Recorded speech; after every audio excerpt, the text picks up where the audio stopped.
kita nggak nih liburannya angkatan arsana. Sebelum itu em, aku mau perkenalan dulu ya teman-teman. Jadi perkenalkan nama aku Emra Sidik. Teman-teman juga mungkin ada beberapa yang kenal sama aku karena aku cutting asrama. Dan di sini aku nggak sendiri, aku bertim 3 orang dengan teman-temanku. Boleh dong yang kak kakak-kakak yang lainnya open cam dong. Kenalan nih kita.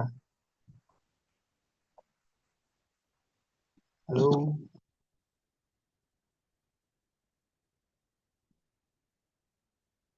Kak Radit sama Bang Nabil, boleh dong open camnya. Oh, siang.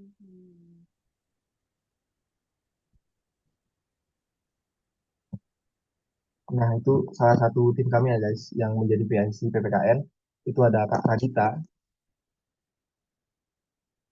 wah dan sama Bang Nabil Badrika. Nah, kami salah satu asisten dosen dari Badi program ya, teman-teman.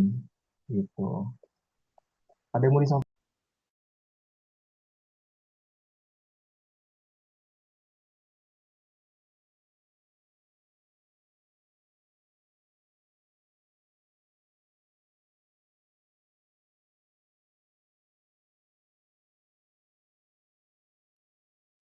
Oh, sorry, sorry. Teman-teman ada dari Kak Radit atau Bang Nabil ada yang mau disampaikan kan nih?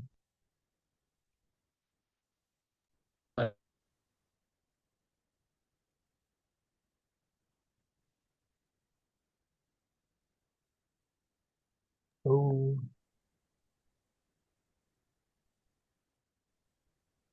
cukup Kalau menarik dari yang aku, dengar dan nampak. kalau dari aku mungkin em, ini kan masih ada kesempatan buat ditentirin, mungkin bisa dimanfaatkan sebaik-baiknya. Apalagi juga kita bahas soal yang emang pernah keluar sebagai soal ujian. Jadi semoga bermanfaat. Bener banget tuh Kak Radita. Oke, mungkin cukup ya. Apa kita langsung masuk eh, pembahasannya seperti apa? Boleh dong, Kak. Nah, jadi em, disclaimer dulu teman-teman ya. Biasanya di soal PPKN itu biasa terdiri dari 3 soal. Benar nggak, Kak? Biasa ada soal pilihan ganda, soal esai, dan juga soal studi case ya. Biasanya seperti itu. Ya nggak, Kak Radit? Kak Radit? Nah, di sini mungkin kami bakal membagi penjelasannya. Aku bakal bahas dari sisi pilihan terlebih dahulu. Nah, di sini ada soalnya. Teman-teman boleh banget untuk kita jawab bareng-bareng, kita diskusi bareng-bareng, dan nanti jawabannya boleh dong kalau mau open book atau apa ya, ketik di komen aja deh jawabannya itu seperti apa. Nanti kita bahas bareng-bareng. Boleh dong Kak Radit, Kak, kita mulai dari soal pilihan yang pertama. Nah, ini ada contoh soal dari angkatan sebelum Manggala ya, angkatan Arundati.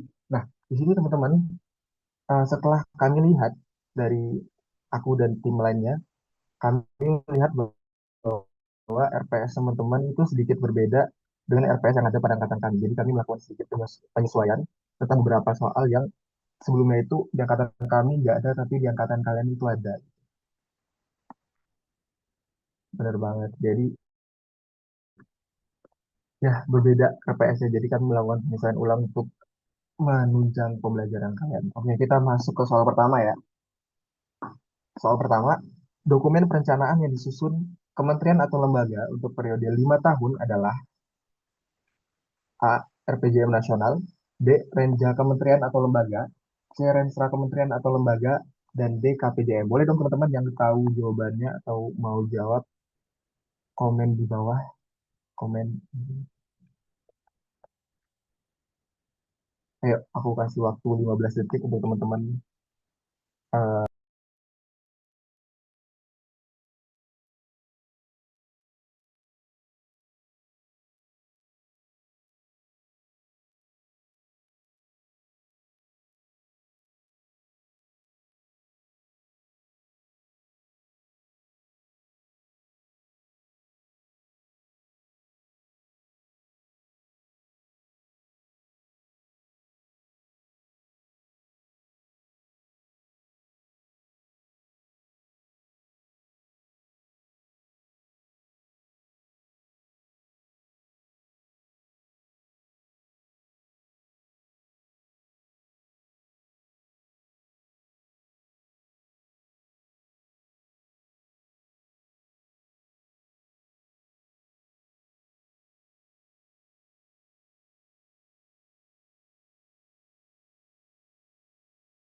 Waduh, kayaknya udah pada bisa nih. Kalau untuk soal nomor satu. Benar banget ya teman-teman. Untuk soal nomor satu itu, dokumen perencanaan yang disusun oleh KL untuk periode 5 tahun itu namanya adalah Renstra atau Rencana Strategis. Nah, rencana strategis ini itu tuh disusun dalam periode 5 tahun. Dia itu tuh fungsinya untuk eh, dia itu tuh fungsinya untuk mengatur kayak prioritas program kerja dari masing-masing lembaga dan lain sebagainya. Nah, dia itu nanti si Renstra itu sebenarnya mengacu pada RPJM nasional ini. Cuman si RPJM ini tuh lebih ke jangka panjang, sedangkan si Renstra ini lebih ke KL. Nah, karena tadi Kak Rashidnya sempat keluar, mungkin boleh lanjut nih Kak.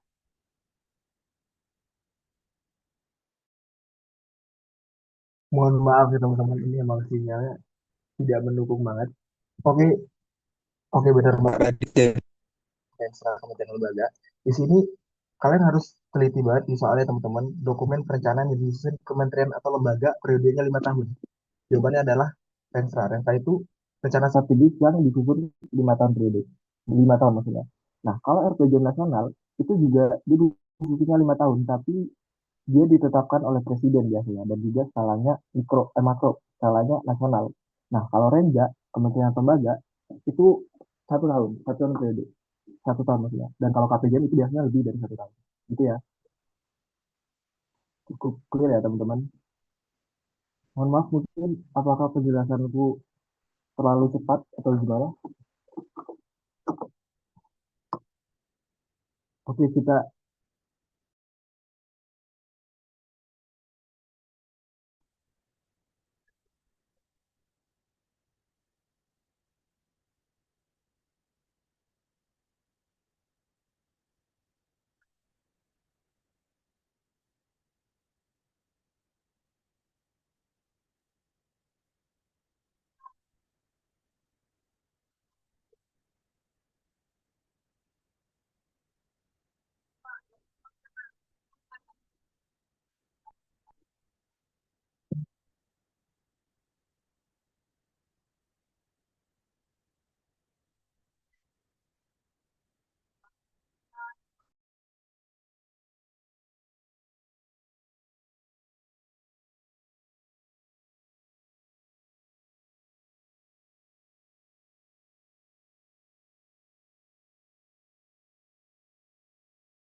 maaf ya teman-teman, ini sinyal lagi. Oke, tadi udah soal nomor 2 ya. Oke, mungkin kita sambung aja. Dua, keterkaitan, keterkaitan perencanaan dan penganggaran dapat digambarkan antara sebagai berikut. Nah, ini teman-teman boleh aku kasih waktu 30 detik untuk menjawab soalnya dan juga jawab dong di kolom komentar jawabannya seperti apa.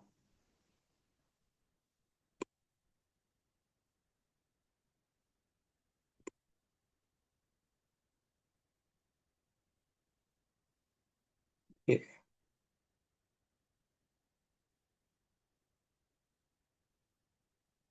oke. Ini udah banyak yang jawab ya. Jawabannya D, benar banget. Jadi jawabannya adalah yang tepat adalah D, yaitu program dan kegiatan yang tercantum dalam RKA adalah program dan kegiatan yang tertuang pada Renja. Hal ini linear ya teman-teman. RKA dan Renja itu berhubungan satu sama lain karena Renja adalah rencana kerja yang dimana ini merupakan bagian dari pelaksanaannya seperti apa. Kemudian RKA adalah rencana kerja anggaran merupakan lanjutan dari pelaksanaan tersebut atau anggarannya itu seperti apa. Kalau misalnya kita lihat di jawaban poin A, program dan kegiatan yang tercantum dalam RKA adalah program yang berkaitan dan kegiatan yang tertuang pada DIPA. Ini salah ya teman-teman, karena DIPA itu merupakan biasanya hasil apa ya finalnya setelah RK itu apa gitu. Dan juga undang-undang itu juga sama. Biasanya itu finalnya seperti itu. Setelah RKA itu disahkan baru ada DIPA-nya. Nah, kemudian kalau misalnya yang C, program dari kegiatan tertentu dalam RPJM adalah program kegiatan tuang pada Renstra. Ini juga kurang tepat ya teman-teman. Oke, mungkin kita next setelah soal ketiga. Nah, anggaran negara harus diarahkan untuk mengurangi pengangguran dan pemborosan sumber daya, serta meningkatkan efisiensi dan efektivitas perekonomian adalah cerminan fungsi APBN sebagai A. Fungsi otorisasi, B. Distribusi, C. Alokasi, dan D. Stabilisasi. Oke, ini udah banyak banget nih yang jawab nih. Cukup clear ya teman-teman. Nah ini kalau misalnya kalian lihat di fungsi APBN, setiap fungsi APBN itu punya keywordnya masing-masing. Nah, dan di soal ini jawabannya adalah fungsi C, fungsi alokasi. Keywordnya itu adalah mengurangi pengangguran dan pemborosan sumber daya. Nah, gitu teman-teman. Kalau kalian mau belajar PPKN itu jangan apa ya menghafal seluruhnya, saranku ya, karena itu pasti memberatkan kalian. Jadi kalian cari keywordnya atau dipahami sebisa mungkin dengan bahasa kalian itu seperti apa. Nah, kalau misalnya kalian lihat di poin A, fungsi otorisasi, di keywordnya adalah dasar, dasar dari pendapatan dan belanja. Kalau distribusi itu merasa keadilan dan juga kepatuhannya itu seperti apa. Dan stabilisasi jelas, ya stabil, keseimbangan fundamental gitu. Jadi untuk soal ini jawaban yang tepat adalah fungsi alokasi. Nah, kita sambung ke soal nomor 4. Di bawah ini yang menggambarkan kebijakan fiskal, kecuali. Nah, boleh dong teman-teman dipahami soalnya. Ini jawabannya cukup panjang, kalian baca sendiri aja. Jawabannya boleh dong yang mau kasih tahu di kolom komentar seperti apa.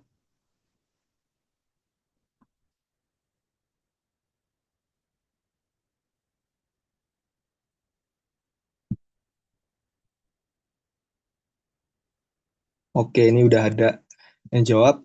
Klau dan juga Sarah. Andi juga.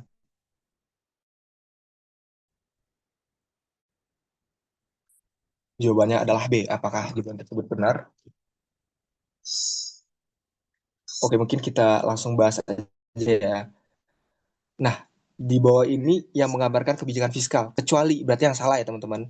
Kebijakan fiskal merupakan salah satu perangkat kebijakan ekonomi makro dan moneter serta kebijakan pemerintah yang diimplementasikan melalui APBN. Nah, seperti yang kita tahu, memang benar kebijakan fiskal itu salah satu perangkat dalam ekonomi makro teman-teman. Tapi dalam kebijakan pemerintah moneter itu biasanya apa ya? Yang ngatur itu bukan pemerintah, tapi bank sentral. Nah, jadi jawabannya kurang tepat. Kalau misalnya teman-teman lihat di poin A, kebijakan fiskal merupakan arah strategi bla bla bla. Keuangan negara. Nah, dari kalimatnya aja udah bener banget tuh. Negara guna mencapai tujuan yang telah ditetapkan. Udah dari jawabannya dari jawabannya udah kelihatan benar. Tujuan negara yang ditetapkan itu apa? Misalnya APBN itu tujuan dari keuangan negara adalah alinea keempat pembukaan Undang-Undang Dasar yang ada 4 poinnya itu. Teman-teman boleh hafal dan juga boleh dipahami itu biasanya juga keluar tujuan dari keuangan negara itu seperti apa. Kemudian yang C, kebijakan fiskal memiliki 3 fungsi utama pemerintah, fungsi alokasi, distribusi, dan stabilisasi. Ini benar ya teman-teman. Kemudian yang D, tujuan kebijakan fiskal sebagai pedoman bagi pemerintah bla bla bla bla untuk mencapai tujuan negaraan yang sama kayak tadi. Jawabannya benar ya. Berarti yang ini yang bukan boleh kata sedikit Kak, kebijakan fiskal jawabannya yang salah adalah B. Maksudnya jawabannya benar dari soal ini adalah B gitu. Iya benar. Biasanya yang ngaturnya kebijakan moneter, moneter itu bank sentral. Nah, kemudian kelima, kemampuan keuangan negara yang dihimpun dari pendapatan negara untuk mendanai anggaran belanja negara sering disebut sebagai A. Celah fiskal, B. Kebutuhan fiskal, C. Kapasitas fiskal, dan D. Kebijakan fiskal. Nah, boleh teman-teman jawab.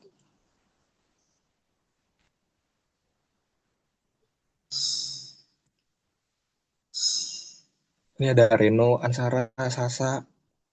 Fatur, oke, jawabannya C. Benar banget ya teman-teman. Jadi jawabannya adalah C, kapasitas fiskal. Di sini udah kelihatan sih dari soalnya yang dihimpun dari pendapatan negara dan mendanai anggaran. Maksud dari kapasitas adalah kalau misalnya dari secara logika kapasitas nih, berarti kan batas maksimal yang bisa diberikan gitu. Dan dari soal ini yang dihimpun dari pendapatan negara, kita bisa pakai analogi juga. Oh, ini kayaknya jawabannya kapasitas fiskal. Nah, gitu. Kalau misalnya kita lihat dari A, celah fiskal atau fiscal gap, itu pengertiannya adalah kebutuhan selisih antara kebutuhan fiskal dan juga kapasitas kapasitas fiskal. Nah, kalau kebutuhan fiskal adalah jumlah dana yang dibutuhkan, kebutuhannya berapa. Kalau D, kebijakan fiskal itu bagaimana langkah pemerintah untuk kebijakan fiskal ke depannya itu seperti apa. Nah, untuk soal ini jawabannya adalah C, kapasitas fiskal. Oke, kita sambung nomor 6. Yang bukan merupakan asumsi dasar ekonomi makro APBN adalah A. Pertumbuhan ekonomi, B. Inflasi, C. Nilai tukar rupiah, dan D. Indeks harga konsumen. Oke, mungkin aku beri teman-teman waktu 30 detik untuk bisa jawab soal ini.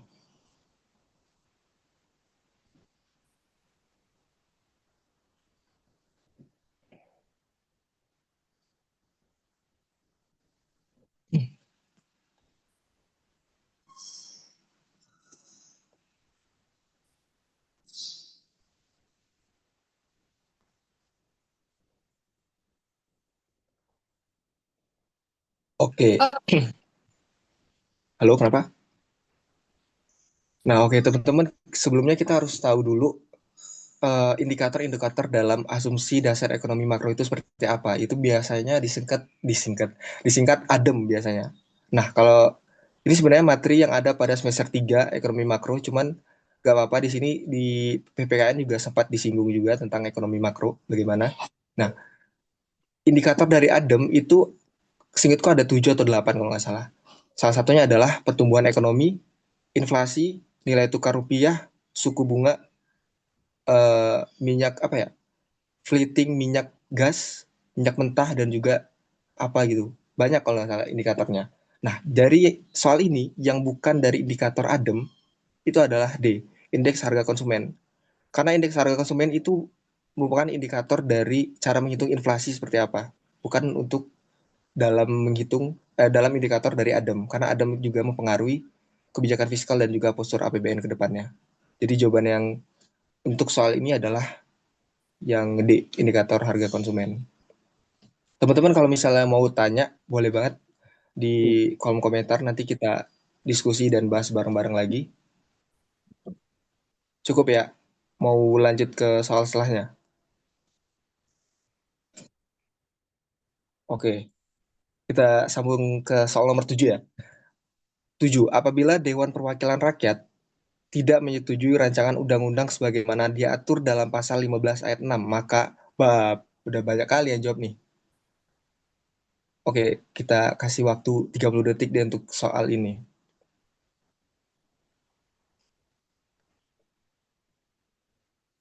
Nah, ada yang jawab A, ada yang jawab B. A, si ganteng A. Kemudian ada jawab B, si Sasa.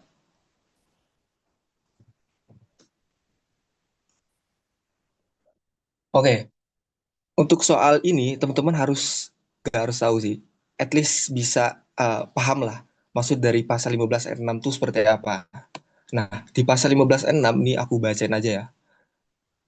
Di Undang-Undang Nomor 17 Tahun 2003 tentang Keuangan Negara pasal 15 ayat 6 yang menyatakan apabila DPR tidak menyetujui rancangan undang-undang sebagaimana dimaksud dalam ayat 1, pemerintah pusat dapat melakukan pengeluaran setinggi-tingginya sebesar angka APBN tahun anggaran sebelumnya. Nah, maka jawaban yang tepat adalah B. Nah, pemerintah pemerintah pusat dapat melakukan pengeluaran setinggi-tingginya sebesar angka APBN tahun anggaran sebelumnya.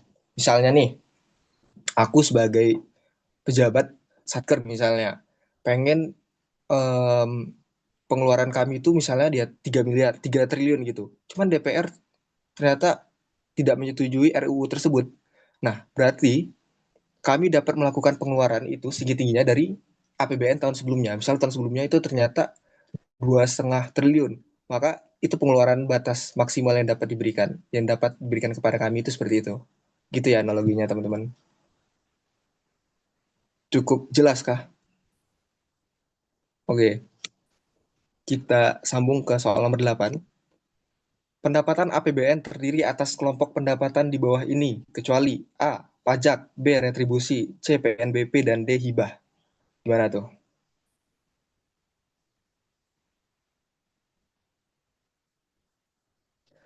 Wait, ini si Hanung ada bertanya, boleh ke atas sedikit nggak, Kak?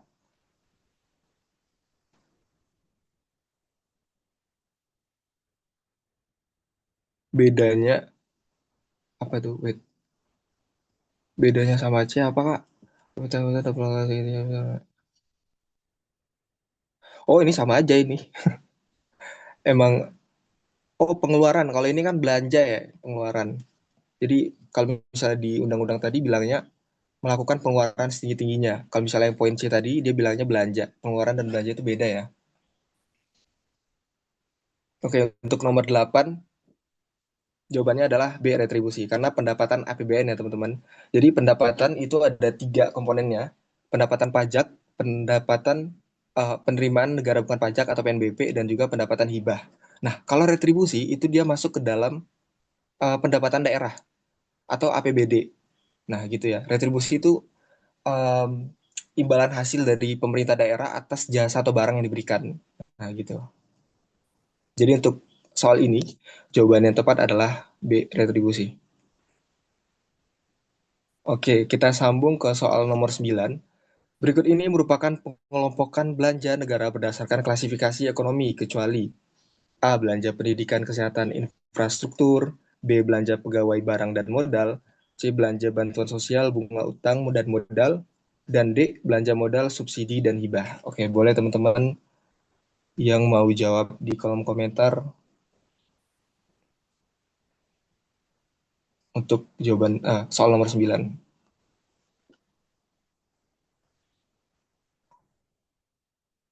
Oke, ini ada yang jawab D nih. Siapa nih? Giliardi, Sasa A. Ayo dong yang lain kalau mau coba jawab. Fauzan, Yeni jawab A. Oke.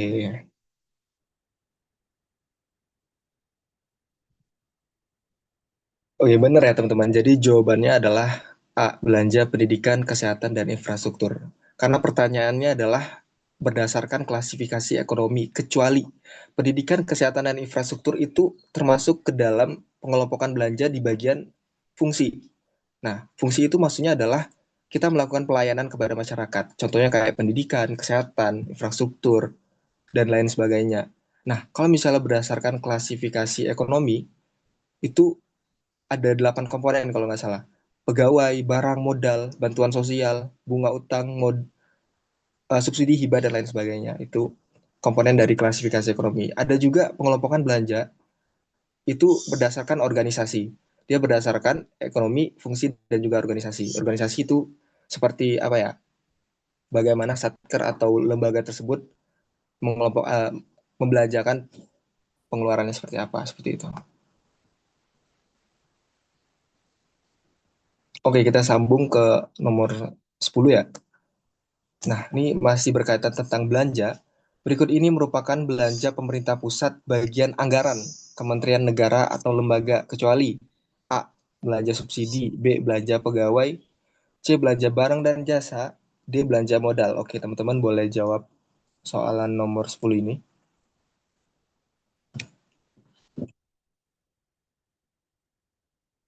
Wih,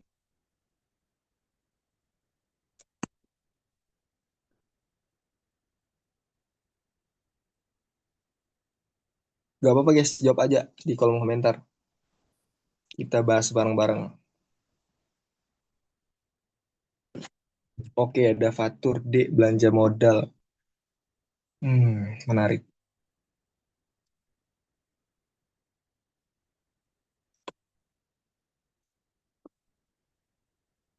C banget, oke. Oke, jadi untuk soalan ini, kalau misalnya di bagian belanja anggaran, itu ada tiga komponennya teman-teman. Ada belanja pegawai, barang dan jasa, dan modal. Kalau teman-teman belajar di akuntansi pemerintah, di kami belajar di akuntansi pemerintah itu ada tiga jenis belanja yang umumnya. Belanja pegawai, barang dan jasa, sama belanja modal. Maka jawaban yang kurang tepat di sini adalah belanja subsidi. Belanja subsidi ini termasuk ke dalamnya, cuman dia menjadi penunjang atau pendukung sektor, bukan menjadi bagian anggaran yang apa ya, paling inti lah, paling gitu ya. Nah, benar banget.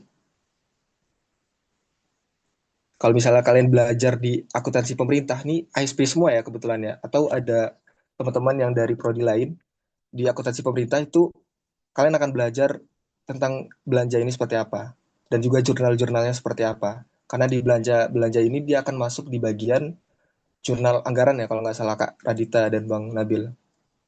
Dia masuk di dalam laporan realisasi anggaran, komponen-komponen dalam LRA. Bener banget. Bener kan? Koreksi dong.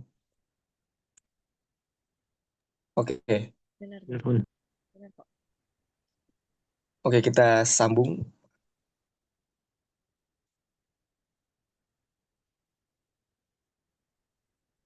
Anggaran sama belanja yang umum beda, Kak. Oh, beda ya, Kak. Ya. Kemudian nomor 11. Jika pendapatan negara dialokasikan sebesar 2.200 triliun dan belanja negara dialokasikan sebesar 2.500 triliun, sudah termasuk bunga utang sebesar 100 triliun. Maka implikasi dari kondisi tersebut adalah, nah ini soal hitungan teman-teman. Boleh teman-teman catat atau coret-coret sendiri bagaimana hitungannya seperti apa. Mungkin aku kasih waktu 1 menit deh untuk menghitung soal ini, menjawab soal ini.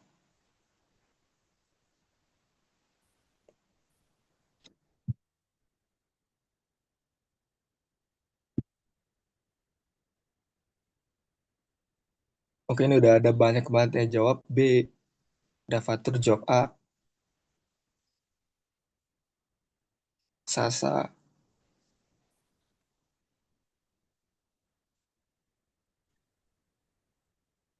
Guys, ini aku ngejelasinnya kecepatan nggak ya? Kalau misalnya kecepatan, bilang aja ya.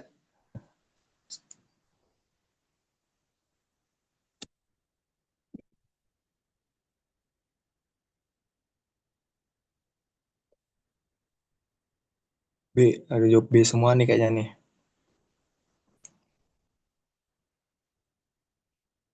Oke, mungkin langsung kita bahas ya. Aduh, nggak bisa coret-coret lagi. Mudah-mudahan teman-teman ngerti ya. Nah, jadi surplus dan defisit itu kan bisa dihitung dari pendapatan dikurang belanja ya teman-teman. Di sini pendapatannya diberitahu dia sebesar 2.200 triliun dan juga belanjanya 2.500 triliun. Dari situ aja kalau misalnya kita kurangin itu ada minus 300, yang mana itu berarti artinya dia defisit. Berarti jawabannya antara B atau D. Antara jawaban A sama C berarti bisa kita kita eliminasi terlebih dahulu. Nah, kita lihat juga keseimbangan primernya itu seperti apa. Nah, kalau keseimbangan primer itu kan berarti pendapatan dikurang belanja, gini, pendapatan dikurang dalam kurung belanja dikurang utangnya berapa? Belanja dikurang utang. Nah, belanjanya itu diketahui 2.500 triliun dan juga utangnya 100 triliun, berarti 2.400. Maka pendapatannya dikurang dengan hasil tadi 2.200 dikurang 2.400, maka hasilnya adalah 200 triliun. Nah, jadi keseimbangan primernya adalah 200 triliun ya, benar. Tanpa bunga utang. Maka jawaban yang tepat dari soal ini adalah B. Defisit sebesar 300 triliun dan keseimbangan primer negatif 200 triliun. Negatif ya. Nah, senang banget nih teman-teman pada jawabnya pada benar semua. Kebanyakan benar semua. Gak apa-apa. Oke, kita next gak nih ke soal setelahnya atau ada yang mau ditanyain dulu?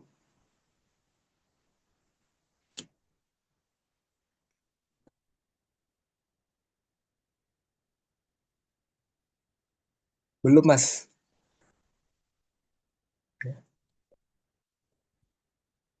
Oke, soal nomor 12.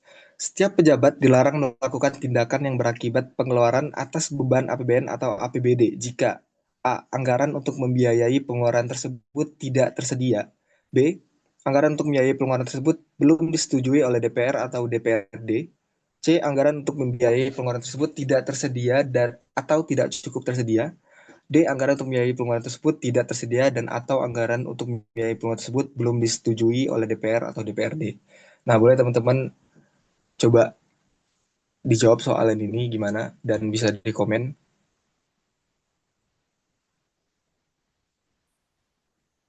Nah, ini ada jawab C, C ya kebanyakannya.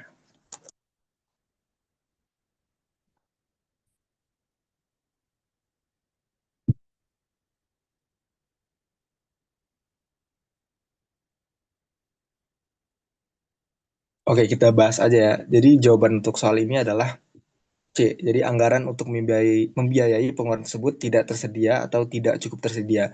Jadi nggak hanya tersedia, tapi juga kalau nggak cukup tersedia, tidak bisa dilakukan apa ya? Pejabat tersebut tidak bisa melakukan pengeluaran atas beban tersebut.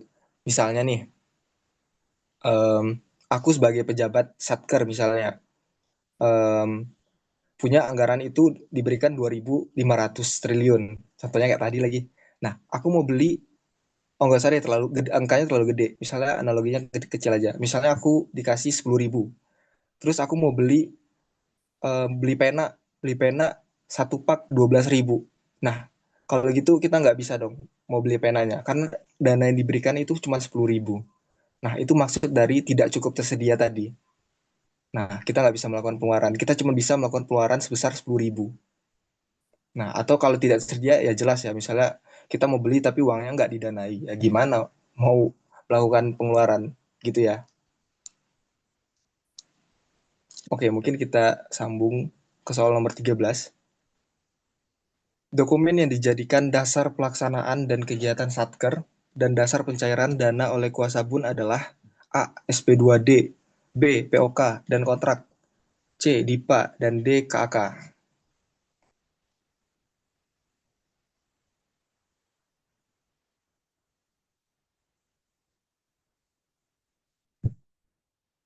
DIPA ada yang jawab C, ada yang jawab A juga. Gak ada yang mau pilih B gitu. Oke, mungkin aku tunggu lagi 10 detik, hitung dalam hati.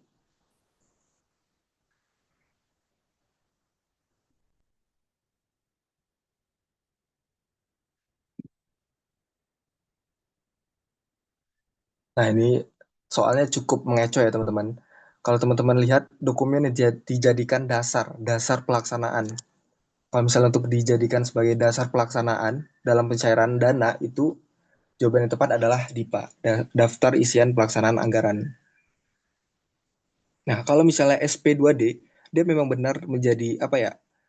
Dokumen untuk pencairan dana karena surat perintah pencairan dana dari namanya aja udah kelihatan. Tapi dia bukan dijadikan sebagai dasar pelaksanaan, teman-teman.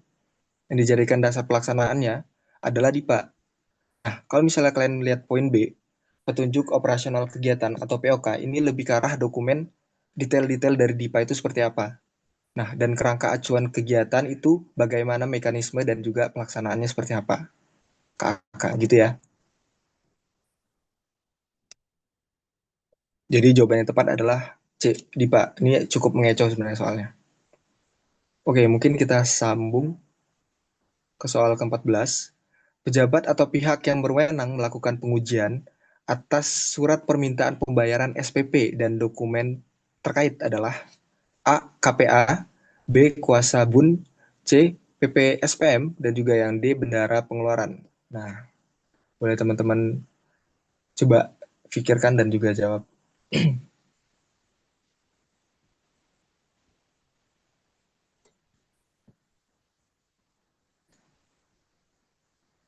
Ini udah ada jawab nih, C. C, C, C, C, C. C, C, Devon. Wah, ada Devon juga. C. Yeni Muhammad Gifari. Oke. Nah, pertama kita harus tahu dulu gimana ya alurnya. Biasanya itu dimulai dari KPA, kemudian aku lupa ya gimana alur lengkapnya ya. Biasanya itu KPA, terus PA, setelah itu ada apa ya? Ntar. Oh iya, PPK atau pejabat pembuat komitmen, yang dimana dia akan membuat surat perintah pembayaran, permintaan pembayaran SPP. Nah, setelah SPP tadi, itu bakal ada pihak berwenang yang melakukan pengujiannya. Nah, pengujiannya itu dilakukan oleh pejabat penandatangan SPM. Nah, SPM itu bakal menerbitkan yang namanya SPM atau surat perintah membayar. Nah, setelah itu baru KPPN atau kuasa bun melakukan pengujian dari SPM tadi. Nah, setelah itu bakal dilakukan pencairan dana atau terbit SP2D. Nah, maaf ya ini mungkin penjelasannya agak belibet, tapi untuk soal ini jelasnya adalah yang melakukan wenang untuk mengujikan SPP itu adalah pejabat penandatangan SPM. Gitu ya.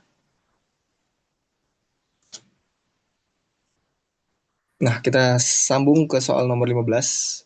Penunjukan Kepala Satker sebagai kuasa pengguna anggaran adalah sebagai berikut, kecuali A. Bersifat ex officio, kemudian B. Tidak terikat periode tahun anggaran, C. Penunjukan berakhir jika tidak ada alokasi tahun berikutnya, D. Ditetapkan berdasarkan keputusan menteri atau pimpinan lembaga terkait. Boleh teman-teman jawab di komentar.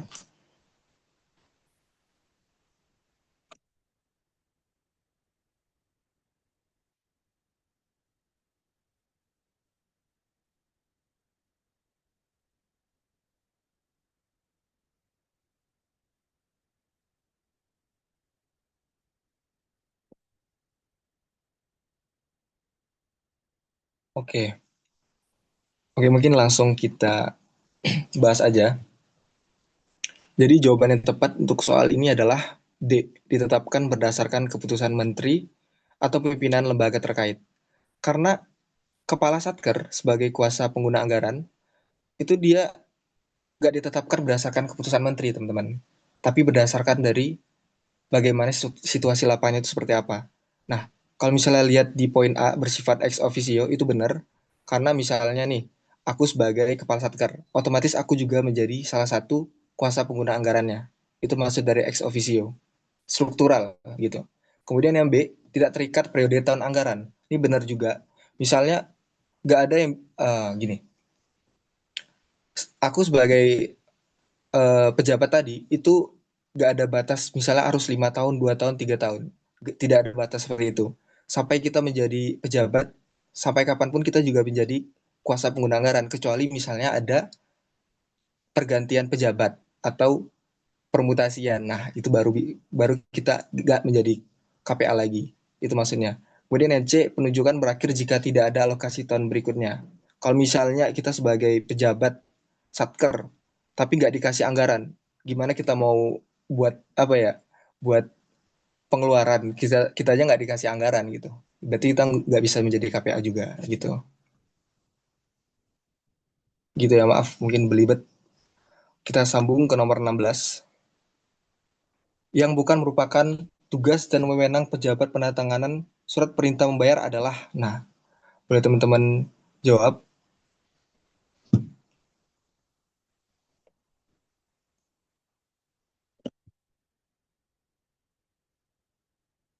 Oke, ini mungkin karena keterbatasan waktu ya. Nomor 16. Wait, guys.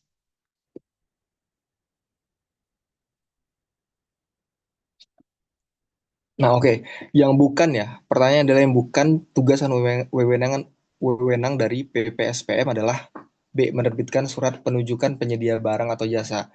Ini adalah tugas dari kuasa pengguna anggaran, teman-teman. Dari poin A, C sama D itu adalah wewenang dan tugas dari PPSPM. Gitu ya. Menguji kebenaran SPP, kemudian membebankan tagihan, dan juga menerbitkan SPM itu adalah wewenang dari PPSPM. Oke, kita sambung ke nomor 17. Pengujian oleh KPPN terhadap SPM yang diajukan Satker antara lain. Nah, ada tuh. A. Menguji kebenaran, B. Menguji dan menandatangani surat bukti, C. Menguji persyaratan pencairan dana, dan D. Membebankan tagihan pada akun yang telah tersedia.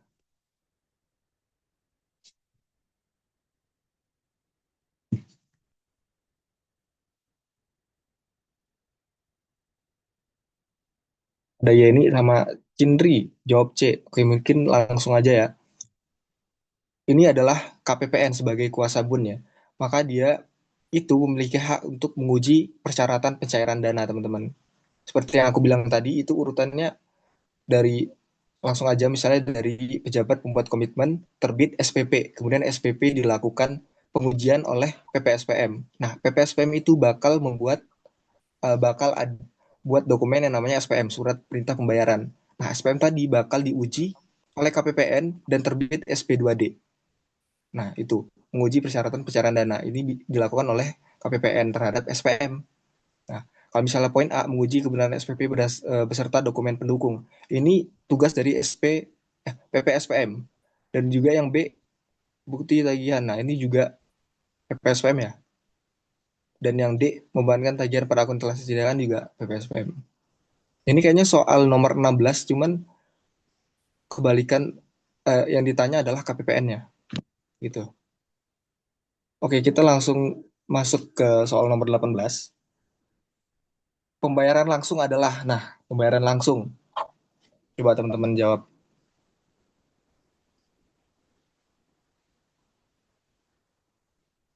Jadi kalau misalnya teman-teman tahu, pembayaran di dalam akuntansi pemerintah itu ada berdasarkan langsung atau LS biasanya disingkat dan juga berdasarkan UP atau uang persediaan.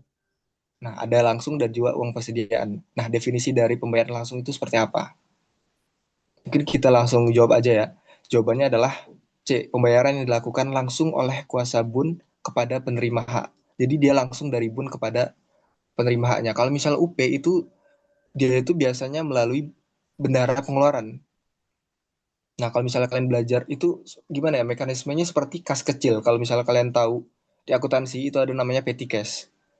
Dia tuh UP itu kayak kita ngasih kas ke di kantong kita itu untuk persediaan operasional. Nah, uang persediaan itu biasanya untuk persediaan operasional seperti itu. Kalau misal pembayaran langsung itu langsung dari kuasa bun langsung dikasih kepada penerima haknya siapa, KPA-nya siapa gitu. Kemudian nomor 19. Oke. 19. Dalam pelaksanaan pencairan dana, KPPN memiliki tugas dan wewenang. Nah, ini soal yang tadi nih. Apa tuh teman-teman? Benar ya, Sindri, jawabannya C. Menguji dan meneliti SPM yang disampaikan oleh PPSPM. Ini seperti yang aku sampaikan tadi. KPPN itu bertugas untuk menguji SPM tadi. Setelah itu baru diterbitkan SP2D. Nah, kita sambung ke soal nomor 20. Uang muka kerja dalam jumlah tertentu yang diberikan kepada bendahara pengeluaran untuk membiayai kegiatan operasional sehari-hari satuan kerja atau membiayai pengeluaran yang menurut sifat dan tujuannya tidak mungkin dilakukan melalui mekanisme pembayaran langsung. Hal tersebut merupakan pengertian dari, nah ini sempat aku singgung juga tadi, benar banget tuh. Nah, benar banget tuh ada yang jawab B. Jawabannya adalah uang persediaan yang digunakan untuk keywordnya adalah operasional, teman-teman. Kalau pembayaran langsung jelas ya seperti tadi langsung dari kuasa bun kepada penerima hak. Kalau tambah uang persediaan itu case-nya adalah seperti misalnya UP kita disediakan 1 juta. Ini contoh kecil aja. Tiba-tiba kita ada kebutuhan mendesak selama 1 bulan yang uang 1 juta itu nggak cukup. Nah, maka kita bisa ngajuin namanya tambah uang persediaan atau TUP. Nah, kalau misalnya ganti uang persediaan, ini pengisian kembali uang persediaan. Misalnya 1 juta berarti diisi kembali 1 juta.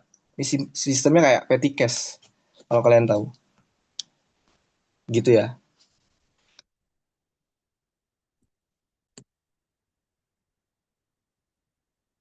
Oke, mungkin itu aja yang dapat aku sampaikan dari soal pilihan ganda. Selain ini ada soal esai, mungkin bakal dibahas bareng-bareng sama teman aku yang lainnya, yaitu Kak Radita.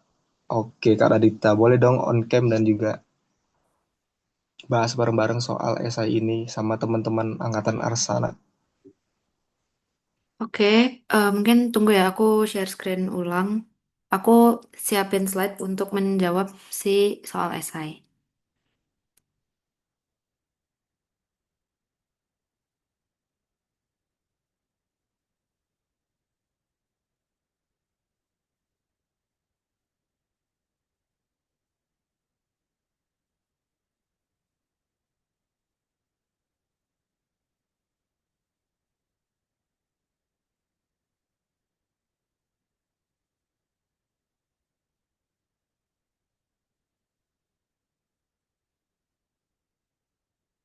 Nah, oke.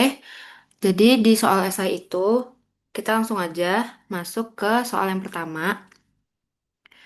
Nah, soal yang pertama ini jelaskan keterkaitan antara tujuan nasional yang tercantum pada pembukaan Undang-Undang Dasar Negara Republik Indonesia 1945 dengan tujuan dari si APBN. Nah, perlu dipahami bahwasannya tujuan dari APBN itu tuh digunakan untuk mencapai tujuan negara sebagaimana yang tertera di pembukaan Undang-Undang Dasar. Nah, jadi kalau di tujuan negara di pembukaan Undang-Undang Dasar itu kan ada kayak eh, mencerdaskan kehidupan bangsa, yang kayak gitu-gitu.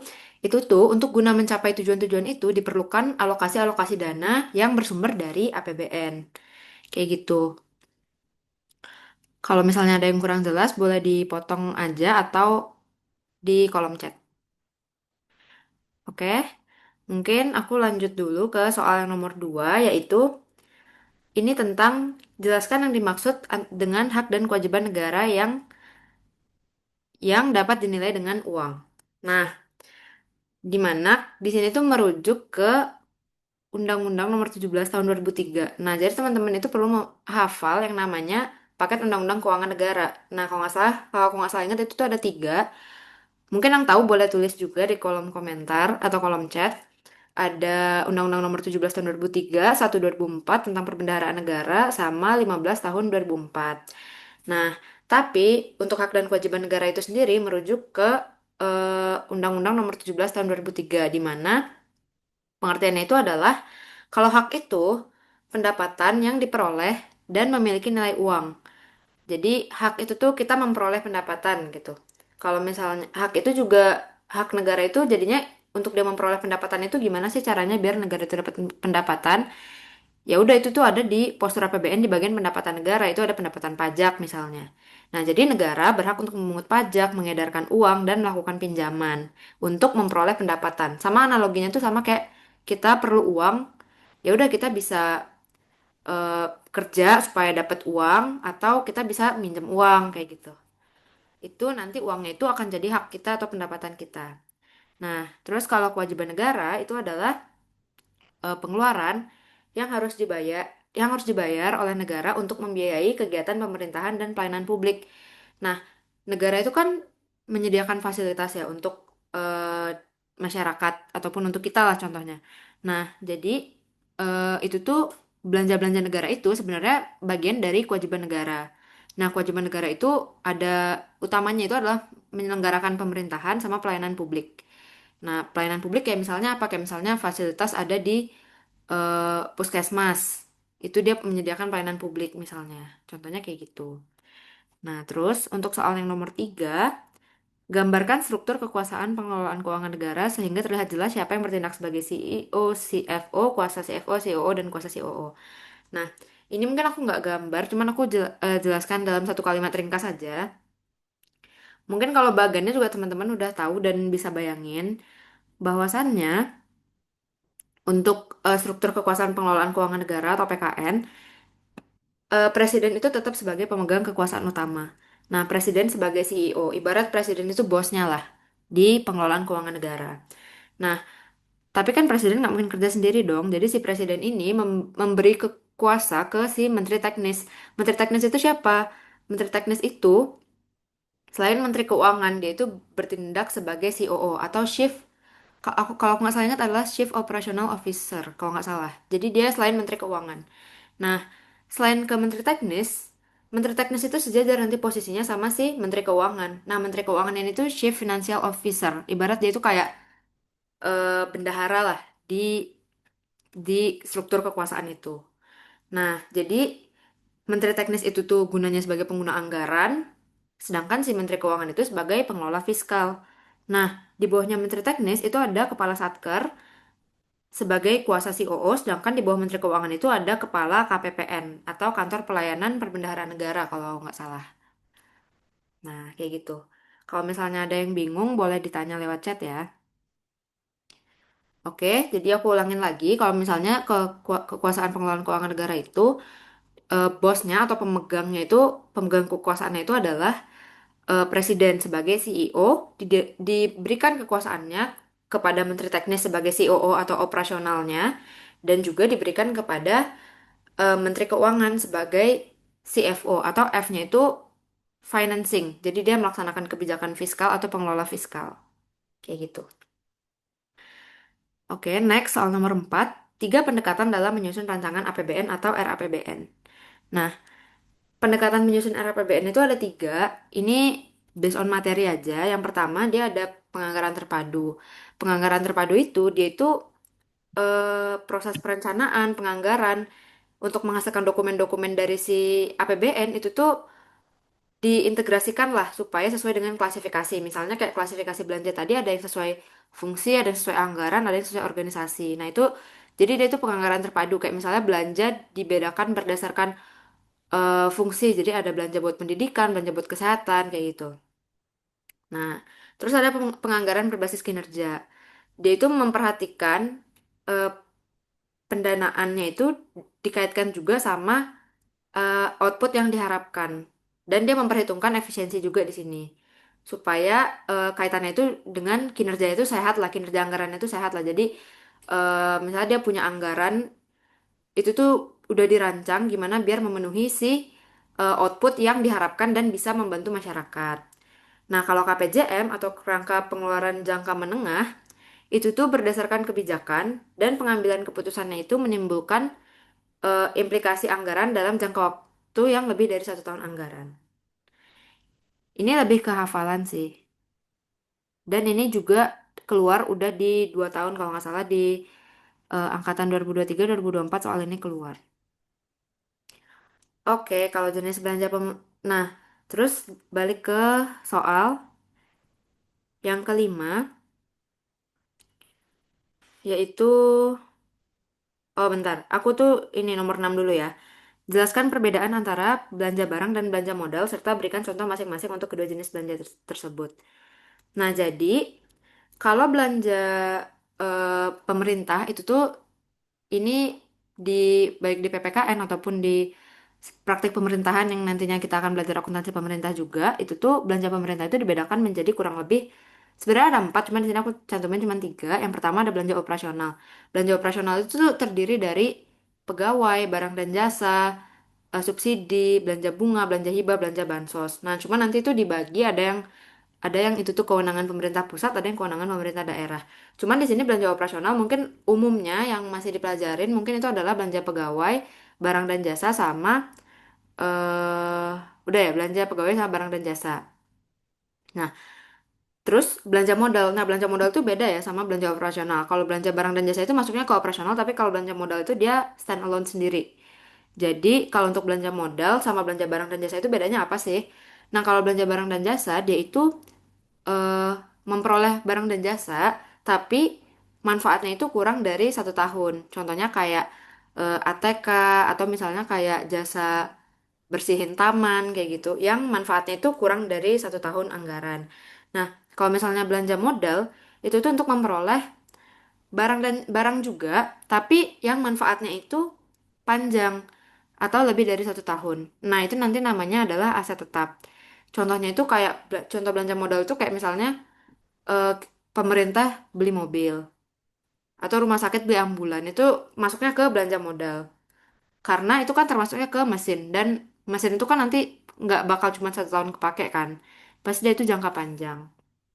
Nah terus juga lain-lain dari belanja pemerintah itu tuh ada juga belanja transfer. Nah kalau belanja transfer itu tuh nanti mungkin eh, bakal banyak kedengeran di materi HKPD ya atau hubungan kekuasaan pusat daerah. Nanti dia itu ada kayak belanja ke pemerintahan lain atau bantuan keuangan ke pemerintah daerah atau transfer ke daerah guna mendanai desentralisasi fiskal. Yang dimana ini udah kaitannya ke HKPD sih. Oke, terus kita mundur lagi ke soal nomor 5. Setelah RUU APBN ditetapkan menjadi UU APBN, langkah apa lagi yang harus dilakukan oleh pemerintah sehingga APBN siap dilaksanakan? Kurang lebih soalnya kayak gitu ya. Nah, yang terjadi setelah RUU APBN disahkan, itu alokasi anggarannya itu ditetapkan dengan keputusan presiden. Nah, ingat ya teman-teman, keputusan presiden. Nanti itu ada putusan presiden atau apa itu tuh nanti opsinya bakal ngecoh dan kedengarannya kayak bener semua gitu. Tapi yang bener adalah keputusan presiden. Nah, paling lambatnya itu tanggal 30 November. Nah, terus PA atau pengguna anggaran atau kuasa pengguna anggaran itu menyusun draft DIPA KL berdasarkan keputusan Presiden, rincian APBN dan atau RKAKL yang telah disetujui oleh DPR. Nah, kemudian si PA atau KPA itu menyampaikannya ke Menteri Keuangan selaku BUN. Nah, pengguna anggaran tadi masih ingat nggak siapa? Mungkin boleh di komen pengguna anggaran itu siapa?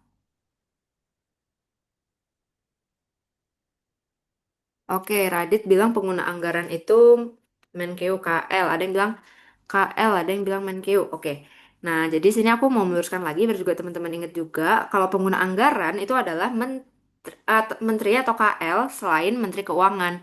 Kalau Menteri Keuangan itu kan pelaksana pengelola fiskal ya, bukan pengguna anggaran. Itu tuh kaitannya sama yang CEO, COO, CFO yang tadi.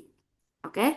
Nah, terus si PLKPA itu menyusun draft di PKL yang telah disetujui DPR menyampaikan ke Menteri Keuangan selaku bendahara. Nah, Menteri Keuangan selaku bendahara umum negara atau BUN mengesahkan draft di PKL itu jika telah sesuai dengan ketentuan yang berlaku. Oke, kurang lebih alurnya ya ditetapkan dengan keputusan presiden. Lalu si pengguna anggaran itu tuh menyusun draft berdasarkan keputusan presiden. Nah, nanti diserahkan si draft di PKL atau KL atau rancangan anggaran masing-masing kementerian yang mereka pimpin itu diserahkan ke Menteri Keuangan. Nah, Menteri Keuangannya itu nanti mengesahkan di PKL-nya itu jika telah sesuai dengan ketentuan. Oke, wait. Kita lanjut ke nomor 7. Nomor 6 tadi udah clear ya, belanja barang dan modal. Kalau barang itu kurang dari 1 tahun anggaran, kalau modal itu tuh untuk barang yang jangka waktunya tahan lama, yang nantinya akan jadi aset tetap. Terus ada hubungan keuangan antara pemerintah pusat dan daerah, antara lain ditandai dengan adanya transfer ke daerah di dalam APBN. Uraikan jenis-jenis transfer ke daerah. Oke, jadi kalau transfer ke daerah itu, dia itu ada mendanai desentralisasi. Nah, transfer ke daerah itu jenisnya, dia itu ada, nanti dia itu kayak ada mind mapnya gitu sebenarnya. Nanti aku cantumin di sini. Transfer ke daerah itu ada dibagi dua nih. Ada transfer ke daerah, transfer ke daerah, ada TKDD itu tuh transfer ke daerah. Transfer ke daerah itu bagian dari kayak belanja dari pemerintah pusat ke daerah gitu. Nah, transfer ke daerah itu nanti dibagi menjadi tiga. Ada dana perimbangan, dana insentif daerah, sama dana otsus dan keistimewaan daerah istimewa Yogyakarta.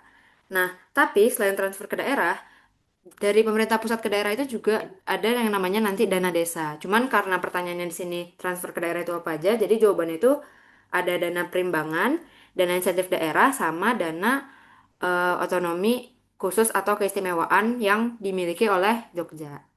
Nah, kalau dana perimbangan nanti juga dibagi lagi, ada transfer umum, transfer khusus, terus transfer umum nanti dibagi lagi, ada dana bagi hasil, dana alokasi umum, yang mungkin nanti aku akan share lagi gambarnya. Oke, di sini kita fokus ke pertanyaannya aja. Kalau si transfer ke daerah itu isinya ada dana perimbangan, insentif daerah, sama otonomi khusus. Oke, lanjut ke soal nomor 8. Uraikan dan gambarkan prosedur pembayaran belanja secara langsung mulai dari pengujian tagihan belanja yang dilakukan oleh Satker hingga terbitnya SP2D. Oke, jadi belanja pemerintah itu umumnya mekanismenya itu ada LS sama UP. Nah, kalau di LS itu langsung diterima oleh pihak ketiga si pembayarannya. Artinya dia itu dari kas negara langsung ke penerima. Oke? Nah, jadi dari kas negara langsung ke penerima. Sementara kalau UP atau uang persediaan itu tuh dari kas negara diterima dulu nih ke bendahara pengeluaran. Nah, nanti untuk bayar itu tuh melalui bendahara pengeluaran. Jadi alurnya, kalau misalnya LS itu cuman ada dua nih alurnya. Dari kas langsung ke penerima. Tapi kalau mekanisme uang persediaan itu tuh dari kas ke bendahara dulu, baru ke penerima. Nah, untuk soal yang nomor 8 tadi, belanja LS mekanismenya gimana sih? Nah, yang pertama, pengguna anggaran menunjuk kuasa pengguna anggaran sekaligus mendelegasikan kewenangan untuk menunjuk PPK dan PPSPM. Tadi PPK itu adalah pejabat pembuat komitmen dan juga PPSPM itu pejabat penandatanganan SPM. Nah, jadi itu ditunjuk oleh PA dan juga KPA. Nah, selain PA dan KPA yang nunjuk-nunjuk, Menteri juga menunjuk tuh Kepala Satker sekaligus mendelegasikan kewenangan untuk menunjuk bendahara pengeluaran. Nah, KPA juga menunjuk PPK untuk melaksanakan tugas KPA melakukan tindakan yang mengakibatkan pengeluaran atas beban anggaran negara. Nah, jadi si PPK ini kan tadi yang menunjuk tuh ada dua ya. Ada KPA menunjuk PPK dan PPSPM sama Menteri yang menunjuk Kepala Satker. Nah, KPA menunjuk PPK itu tuh untuk melakukan tindakan yang mengakibatkan pengeluaran. Jadi PPK ini tuh kayak nanti untuk yang berhubungan dengan pengeluaran itu dilaksanakan oleh KPA lah. Nah, kalau si PPSPM ini ditunjuk untuk pengujian tagihan dan perintah pembayaran. Sesuai dengan namanya sih, pejabat penandatanganan SPM. Jadi dia itu pasti menguji tagihan dan juga menguji si SPM. Nah, kan tadi terus juga Menteri Keuangan itu menunjuk Kepala Satker. Nah, Kepala Satker ini tugasnya ngapain sih? Kepala Satker itu nanti dia menunjuk bendahara pengeluaran. Nah, setelah itu alurnya ada PPK melakukan perikatan dengan penyedia barang dan jasa dan melakukan pengujian atas tagihan yang disampaikan oleh penyedia barang dan jasa. Artinya dia kayak udah mulai proses transaksinya lah. Proses transaksinya itu dilakukan oleh si PPK atau pejabat pembuatan komitmen. Jadi dia itu membuat komitmen nih dengan siapa? Dengan penyedia barang dan jasa. Nah, terus PPK mengajukan eh, SPP kepada PPSPM.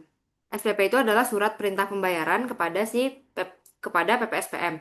Nah, jadi ibarat si PPK ini tuh nyuruh si PPSPM untuk bayar ke si penyedia barang dan jasa yang dia tadi udah janji gitu. Nah, terus PPSPM ini tuh nanti dia menguji si SPP dan mengajukan SPM ke KPPN. Jadi beda ya antara surat perintah pembayaran dengan surat perintah membayar. Kalau surat perintah pembayaran itu dia dari PPK, sedangkan kalau SPM itu dia dari PPSPM. Nah, dua dokumen itu nanti dia bakal diajuin ke KPPN atau Kantor Pelayanan Perbendaharaan Negara. Nah, terus juga kuasa bun, alur yang terakhir itu adalah kuasa bun itu bayar langsung ke penyedia dengan menerbitkan SP2D LS. Nah, ini yang aku maksud tadi belanja LS, dia itu langsung dari kuasa bun, atau dari kasnya negara melakukan pembayaran langsung kepada penyedia. Nah, dan terbit SP2D LS atau surat perintah pencairan dana langsung. Oke? Oke. Nah, nanti ini juga ada aku tambahin satu slide tentang fungsi dari si APBN yang tadi udah ada keywordnya. Kalau otorisasi itu dasar pelaksanaan, kalau perencanaan itu pedoman untuk merencanakan kegiatan, kalau pengawasan itu menilai apakah kegiatan berjalan sesuai dengan ketentuan, kalau alokasi itu tentang kayak untuk meningkatkan efisiensi lah, supaya kayak sumber dayanya itu udah tepat gitu.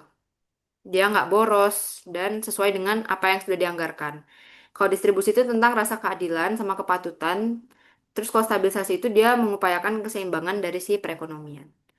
Mungkin segitu aja materi dari aku, akan disambung sama kakak yang lain. Terima kasih.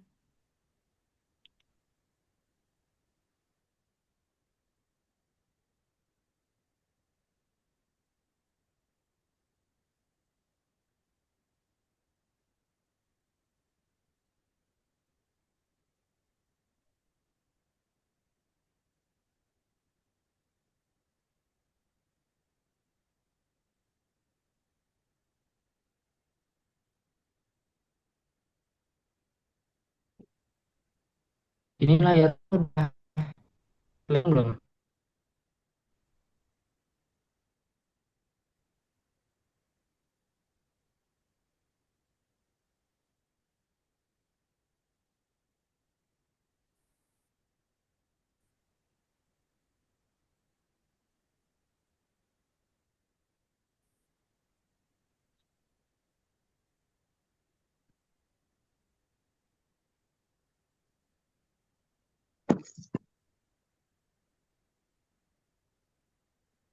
Ini layar udah kelihatan. Udah bil aman-aman. Udah.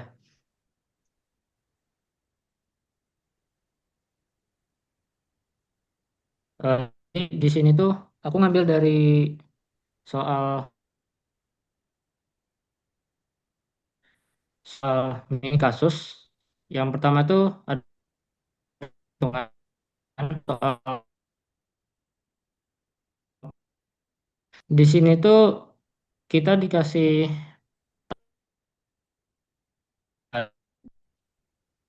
primer surplus defisit di keterangan di sini ada keterangan akan PNBP-nya ini dinaikin menjadi 700 triliun.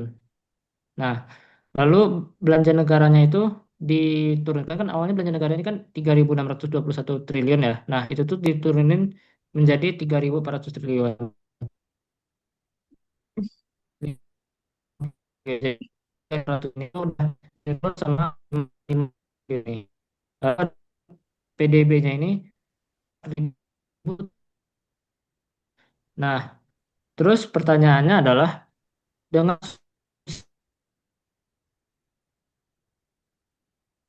BN utang yang harus diperoleh pemerintah untuk defisit APBN perubahan. Lalu berapakah persentase defisit hasil perubahan?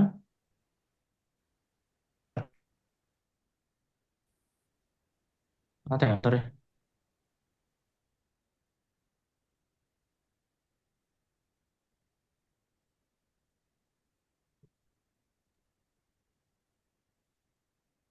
Lalu di sini tuh yang terakhir ada be- besaran atau besar berapa sih besarnya keseimbangan primer yang baru kalau kita sudah menyesuaikan pendapatan belanja tadi.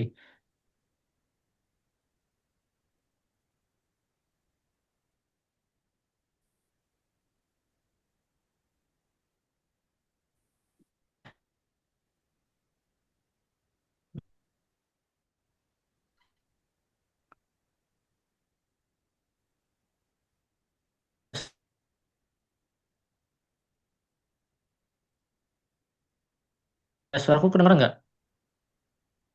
Halo, Putus-putus Kak.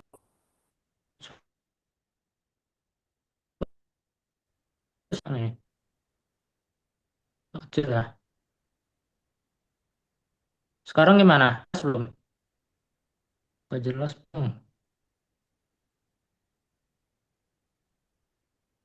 Sekarang gimana? Udah jelas belum?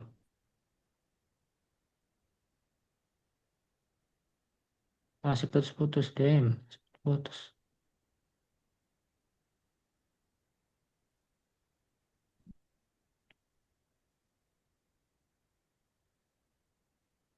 Bentar, bentar ya, guys.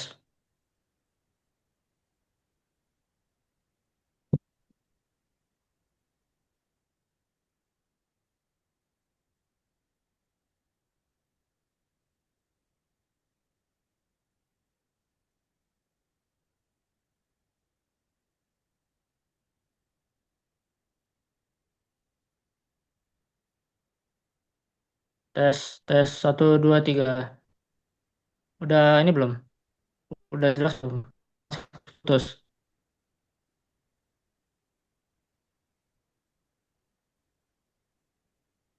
Halo.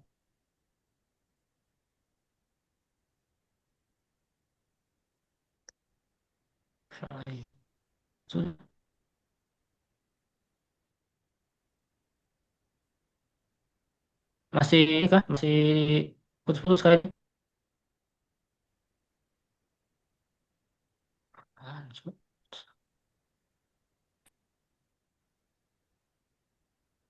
udah aman ya?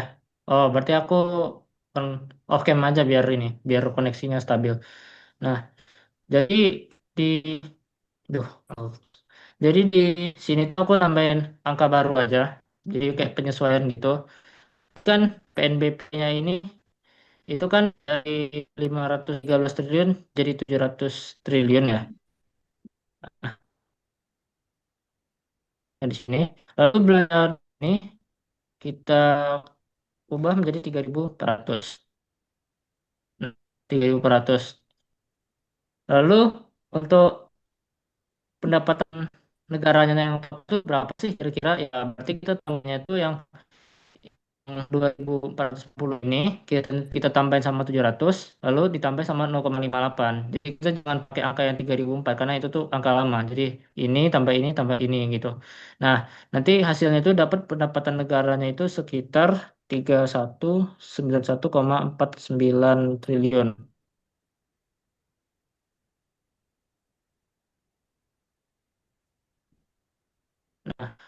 Terus belanja negaranya kan 3.400 ya. Nah, maka setelah kita lakukan penyesuaian ini, defisit anggarannya itu Enggak dulu. duh, 200. 8 tuh di sini 28,51. Nah, ini tuh surplus defisit yang baru. Ini minus ya, minus. Minus. Nah, setelah kita sesuaikan. Lalu untuk menutup defisit ini kan berarti kita perlu tambal dengan angka 208,51 ini kan, yang plus berarti ya. Nah, berarti logikanya gini, kita kan perlu duit kan 208,51 triliun nih buat nutup defisit tadi kan. Nah, tapi pembiayaan investasi, pinjaman, dan pembiayaan lainnya itu tetap. Jadi yang berubah itu pasti utangnya. Jadi kalau kita mau cari tahu utangnya yang perlu berapa sih utang yang diperlukan? Nah, caranya itu adalah 208,51 ini, nggak pakai negatif ya. 208,51 ini kita tambahin sama 154,5 ditambah 5,44 dikurangin sama 0,26. Nah, itu adalah hasil buat nyari total utang yang baru. Hasilnya itu adalah 368 invest sama pinjaman minus kan Kak? Betul. Nah, jadi aku mau lurus dulu. Di sini kan pertama kan eh, pembiayaan pembiayaan pembiayaan total total pem- pembiayaan kan itu kan sama dengan utang dikurangi investasi gitu kan, dikurangi investasi lalu dikurangin lagi sama pemberian pinjaman karena kan kita yang memberi utang ke orang lain ya, pemberian pinjaman. Nah, ditambah sama ditambah sama pembiayaan lainnya, lain-lain gitu, lainnya gitu. Kan rumus awalnya kan gini ya. Berarti kalau kita 208,51 ini ada di sini, maka investasi yang awalnya minus itu kan ya kalau di matematika dasar kan dia pindah ruas jadi plus ya. Yang minus pemberian itu kan minus, kalau pindah ruas jadi plus juga gitu. Yang lainnya ini kan dia awalnya plus, kalau kita pindah ruas itu kan jadi minus tuh. Nah, jadi total kalau kita mau nyari utangnya doang itu berapa?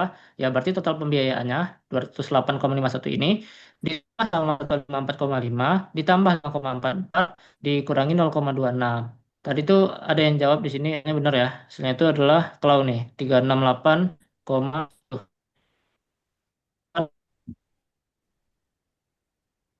tong itu ada 368,19. Putus, masih putus ya. Sekarang masih putus-putus gak? Putus-putus ya, guys.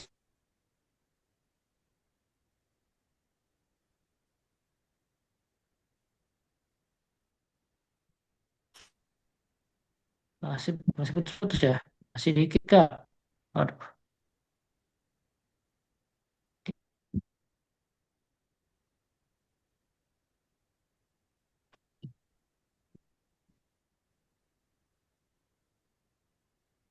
Harusnya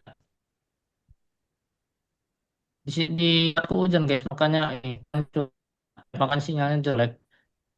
Masih ini nggak? Masih jelek kak? Masih dikit kak. Ah nih. Tes tes 1 2 3. Suaraku masih putus-putus nggak? Halo, halo, halo. Eh, Aman. Udah aman ya? Udah aman. Oke. Berarti aku jelasnya dari awal lagi ya. Yang kita kan tahu ya, kalau pertama itu kan kita tuh kan defisitnya nih minus 208,51. Ini kan defisit kita setelah perubahan kan. Nah, terus kita mau nyari berapa yang diperlukan untuk menutup apa namanya menutup defisit tadi. Karena kan di keterangan soal ini kan investasi pemberian pinjaman di dengan lainnya itu kan tetap ya diasumsi tetap. Nah, maka kalau kayak gini, rumusnya kan berarti kayak gini ya, total pembiayaan itu yang 208,51 karena ini total pembiayaan berarti minusnya yang di sini itu kita ilangin. Jadi total pembiayaan sama dengan utang dikurangi investasi. Kita lihat tabel ini kan dikurangin tuh. Dikurangi pemberian pinjaman plus pembelian lainnya gitu. Nah, di sini kan 208,51 ya, plus terus sama dengan utang yang kita cari dikurangin 154,5 dikurangin 544 ditambah 0,26. Ya kalau yang pertama sih itu kan berarti ini pindah ke sini gitu kan. Pemberian pinjaman juga dipindah jadi plus gitu. Yang lainnya ini kan plus berarti jadi minus gitu kalau kita pindah luasin. Jadi nanti kita dapat angka pemberian utangnya itu 368,19. Nah, itu adalah utang yang baru gitu untuk menutup defisit anggaran tadi. Berarti yang pertanyaan yang ini yang A ini udah terjawab ya. Nah, terus berapakah persentase defisit APBN hasil perubahan terhadap PDB? Tadi kan defisitnya segini. Yang ini ya, yang bentar, yang ini, sini. Nah, defisitnya kan ini, PDB-nya yang ini. Nah, berarti kalau itu terhadap PDB ya kayak rasio biasa aja sih. Defisit bagi sama PDB. Nanti kita dapat hasilnya itu dia nominalnya adalah 0,86% di sini. Minus 0,86%. Itu kalian bisa pakai kalkulator kok hitungnya. Aman.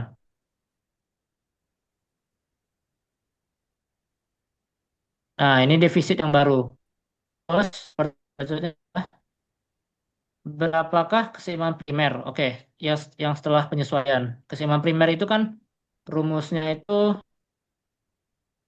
keseimbangan primer. Primer sama dengan pendapatan pendapatan dikurangi belanja di luar belan luar belanja bunga. Nah, ini keseimbangan primer kan rumusnya ini ya. Pendapatan kita tadi berapa? 3.191,4 9 yang ini dikurangi sama 3.400. Nah, tapi 3.400 itu harus kita kurangin dulu sama belanja ini, belanja bunga utang yang ini 552 ini. Nih, kita kurangin ini dulu. Jadi nanti itu rumusnya itu jadinya gini. Nah, itu kalau udah jawab ya, makasih kau. Jadi pendapatannya itu 3.400 sorry 3.191,49. Nah, habis itu kurangin dalam kurung 3.400 dikurangi 552. Nah, nanti dapat hasilnya itu kesimpulan primer yang baru itu sebesar kesimpulan primer mana nih? Nanti dapatnya tuh 343,49. Positif ya. Nah, terus apa makna kalau keseimbangan primer positif? Jadi gini, kalau keseimbangan primernya bernilai positif, itu negara itu tuh masih bisa bayar bunga utang tanpa harus narik utang baru. Nah, berbeda dengan anggaran yang sebelum perubahan. Kalau sebelum perubahan ini kan dia keseimbangan primernya kan negatif ya, 63 triliun. Jadi untuk sekedar bayar bunga utang aja itu tuh negara harus ngutang lagi gitu. Nah, kalau dia positif, berarti dia masih bisa lah, meskipun bunga utangnya 552 triliun, tapi dengan adanya keseimbangan primer sebesar 343 triliun ini, itu tuh menunjukkan negara tuh masih bisa bayar bunga utangnya, meskipun nggak seluruh bunga utang bisa dibayarkan. Untuk yang apa, yang nomor satu ini, yang soal satu ini ada pertanyaan nggak? Atau suaraku putus-putus? Aman?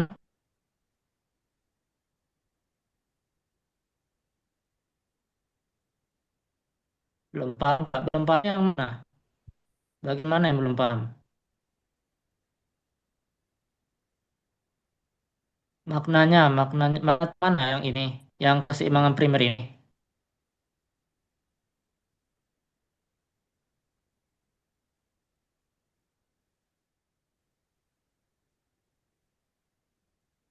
Oh, oke. Jadi gini. Tuh, jadi gini, kalau keseimbangan primer itu kan maknanya itu gini. Negara itu tuh masih bisa bayar bunga utang, bukan bukan pokok utang ya. Utang tuh ada dua, pokok sama bunga. Nah, kalau pokoknya itu bisa dibayar di akhir periode. Nah, sekarang kita concernnya ke bunga dulu. Jadi keseimbangan primer itu tuh dia mau cuman sebatas mau ngukur apakah negara itu bisa bayar bunga utang tanpa harus ngutang lagi.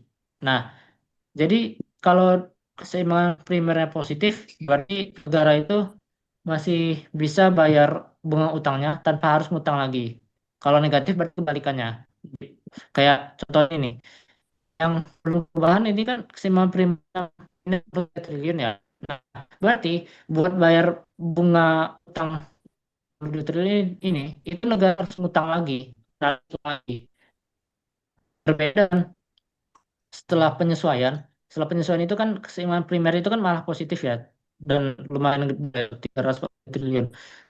Makna gini, negaranya negara ini kan APBN Indonesia ya. Berarti Indonesia itu diasumsikan bisa membayar bunga utangnya tanpa harus harta tanpa harus dulu. Jadi bisa bayar bunga utangnya meskipun nggak nominal yang telah ditetapkan. Di sini nominalnya kan 502 triliun. Nah, tapi karena keseimbangan primernya positif, itu tuh menunjukkan negara masih bisa bayar meskipun nggak semuanya bayar gitu. Udah paham belum? Atau masih ini? Atau masih ada yang rancu?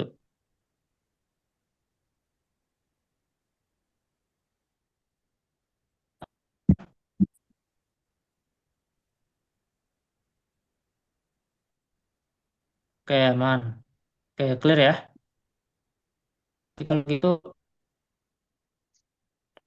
kita lanjut ke soal 2. Nah, soal 2 ini artikel ya. Jadi inti dari artikel itu gini, WTP itu gak menjamin sebuah wilayah atau kementerian atau lembaga itu bebas dari korupsi.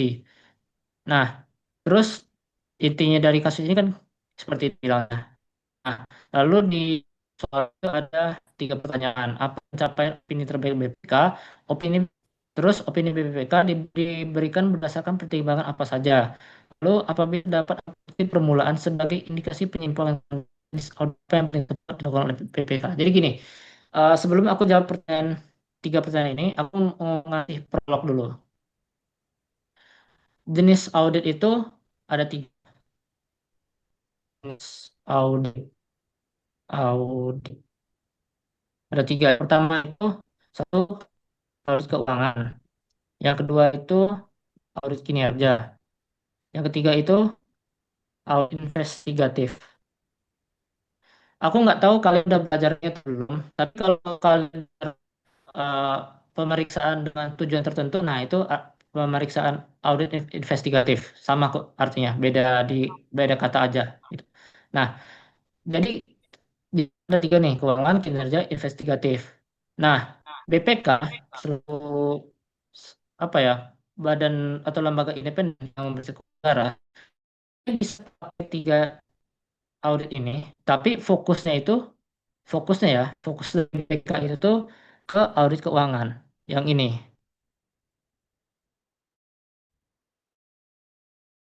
Dia bisa menggunakan dua jenis audit lain, tapi yang kecenderungannya BPK dalam mengaudit laporan keuangan itu adalah audit keuangan.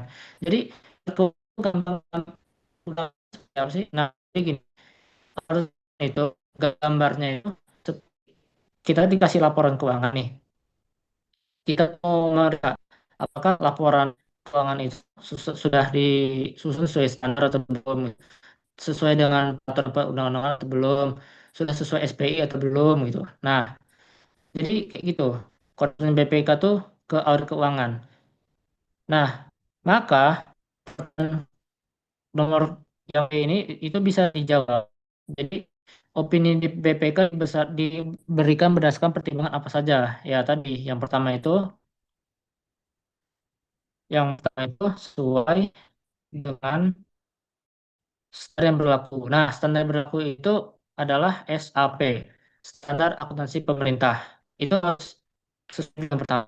Kedua adalah ketaatan pada undang-undang. Undang-undang. Nah, ini yang kedua. Yang ketiga itu jadi unsur SP itu. Tiga itu sesuai dengan SPI. SPI. Nah, jadi gini, BPK itu cuma meriksa doang. Kira-kira laporannya itu udah sesuai S1, sesuai undang-undang belum, sesuai SPI belum. Kalau udah ada, kalau udah memenuhi syarat-syarat ini, berarti mau laporannya kayak apapun, mau kementerian itu ada indikasi fraud atau penyalahgunaan wewenang atau bukan, dia tetap diberikan WTP. Apa? Karena BPK itu cuma ngecek ininya doang nih. Cek P, udah sesuai SHP, udah sesuai undang-undang atau dan sesuai SPI itu belum. Nah, lalu kita balik ke pertanyaan awal, apa pencapaian opini terbaik BPK? Nah, opini BPK itu ada 4. Yang pertama itu WTP, wajar tanpa pengecualian. Wajar tanpa pengecualian itu bisa di kementerian lembaga itu nggak ada salah saji sekali. Jadi dia menyajikan laporan keuangan udah sesuai standar gitu. Terus udah sesuai SPI, transaksinya tuh apa udah tercatat di sistem gitu, di sistem di sistem online lah gitu kampanye. Nah, yang kedua itu adalah WDP. WDP itu artinya adalah wajar dengan pengecualian. Jadi kalau wajar dengan pengecualian ini tuh sebenarnya kalau WTP itu perfect, sempurna. WDP itu tuh dia ada miss-nya dikit, ada miss-nya dikit. Jadi kayak salah saji di aset misalkan dia asetnya segini, misalnya asetnya 1 triliun, tapi dicatatnya malah 500 miliar, kan ngaruh tuh, kan ngaruh ya. Nah, paling kalau kayak gitu, BPK ngasihnya WDP, wajar dengan pengecualian. Nah, yang ketiga itu RTW, tidak wajar. Jadi tidak wajar ini tuh mungkin bisa dibilang BPK ini tuh pas meriksa itu dia menemukan kok banyak banget ya kesalahan-kesalahan saji asetnya dicatatnya kok kayak gini metodenya gitu. Padahal standar akuntansi pemerintah tuh bilangnya nggak gini gitu. Jadi kalau WTP itu sempurna, WDP itu salah sedikit. Nah, TW ini tuh banyak salahnya lah gitu. Nah, yang keempat ini yang paling parah, menolak memberikan pendapat MMP ini atau nama ini tuh disclaimer opinion kalau nggak salah kalau bahasa Inggrisnya ya. Jadi dia itu menolak memberi pendapat itu dalam artian BPK itu nggak diakses sama sekali buat itu. Jadi kalau lembaga kalau kementerian lembaga itu kan harusnya menyerahkan semua bukti-bukti transaksi gitu. Terus laporan keuangannya tuh dikasih semua lah ke BPK. Tapi kalau menolak memberi pendapat ini Anda kementerian lembaga itu seolah menyembunyikan sesuatu gitu di BPK. Jadi mungkin bukti transaksinya itu entah ada yang hilang atau disembunyikan atau apa gitu. Nah, itu definisi dari menolak memberikan pendapat. Lalu yang C, apabila terdapat bukti permulaan sebagai indikasi penyimpangan keuangan negara, jenis audit apa yang paling tepat dilakukan oleh BPK? Nah, ini udah pasti yang nomor 3 ini. Jawabannya adalah audit nomor 3, audit investigatif. Yang ini. Kapan BPK itu pakai audit investigatif? Jadi, BPK itu kan cuma dikasih waktu 3 bulan doang ya. 3 bulan. Cuma dikasih waktu 3 bulan doang buat meriksa. 3 bulan atau 2 bulan lah, sekitar segitu. Setelah setelah bulan Februari. Nah, kalau BPK itu pemeriksanya itu pakai 3 jenis audit ini dalam kurun waktu 3 bulan itu kan menurut kita rasain itu kan nggak mungkin kan. Soalnya 90 hari itu nggak cukup, apalagi duit negara itu triliunan gitu. Bukan jutaan, miliar, tapi udah sampai triliunan, ribuan triliunan malah kalau kita lihat di sini kan. Nah, terus waktunya juga sebentar cuma 3 bulan doang. Itulah kenapa BPK itu lebih condong lebih kecenderungannya itu memakai audit keuangan. Audit kinerja dan audit investigatif itu dia dilakukan sama APIP. Nah, nanti bisa kalian tahu apa yang namanya APIP. APIP itu adalah aparat pengendalian intern pemerintah. Nah, kalau di kalau di lembaga itu apa bentuknya? Bentuknya itu adalah BPKP. BPKP atau bisa juga inspektorat. Kalau di daerah mungkin tahu ya namanya inspektorat gitu. Tapi kalau di pusat ada juga namanya inspektorat jenderal. Nah, gampangnya kayak gitu. Ini adalah AP, Aparat Pemerintah. Nah, mereka berdua inilah yang pakai audit investigatif dan kinerja secara leluasa. Kalau BPK kan dia cuma dikasih batas waktu kan 3 bulan dong nih, kan nggak cukup tuh. Nah, kalau mereka ini kan bisa kapan aja mereka pakai. Nah, itulah kenapa setelah dua dua ini bukan aku ada temuan nih di Kementerian A ini ada temuan. Misalkan penyalahgunaan BMN barang milik negara itu kayak mobil dinas itu dipakai buat sesuatu yang seperlunya gitu, yang nggak sepatutnya lah gitu. Nah, nanti BPKP sama inspektorat itu tuh dia bakal apa ya, kayak laporin lah gitu ke pengadilan. Bukan ke pengadilan langsung sih, ke KPK lah gampangnya. Nanti kalau udah masuk ke pengadilan tipikor atau setelah masuk ke KPK korupsi, nah BPK itu pakai audit investigatif itu buat ngitung kerugian negara. Jadi kalau BPKP sama inspektorat ini dia pakai audit investigatif itu untuk nyari-nyari kesalahan, gampangnya nyari-nyari kesalahan. Nah, BPK itu cuma sebatas ngitung berapa sih kerugian yang ditimbulkan karena kasus ini. Nah, itu BPK tuh pakai investigatif tuh buat itu aja, gitu. Jadi kalau di sini bilang WTP nggak menjamin sebuah wilayah bebas korupsi ya emang emang betul sih. Karena BPK cuma bisa dikasih waktu 3 bulan doang. Makanya dia kecenderungannya pakai audit keuangan. Sampai sini ada pertanyaan nggak? Aman?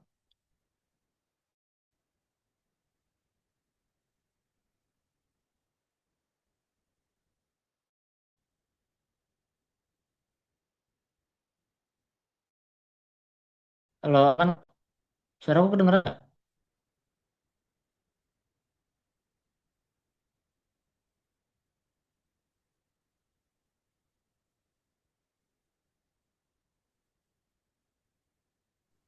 Ada pertanyaan nggak kira-kira? Aman? Oke, aman ya.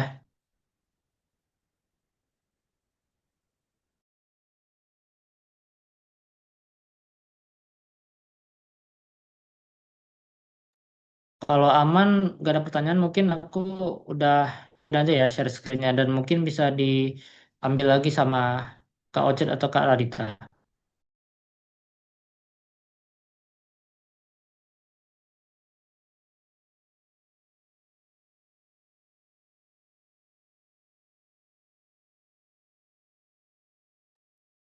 Oke, terima kasih Kak Nabil dan juga Kak Radita atas penjelasannya.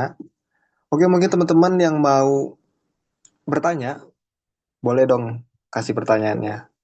Bakal kami diskusikan dan kami jawab semampu kami. Ayo guys, yang masih bingung.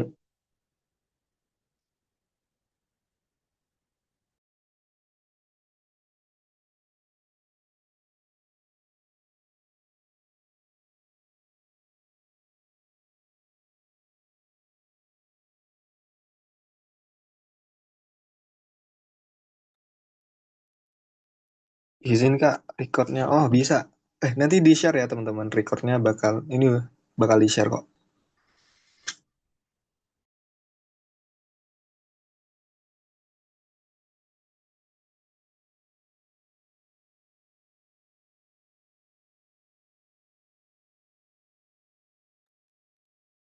Halo, ini beneran nggak ada yang mau nanya nih?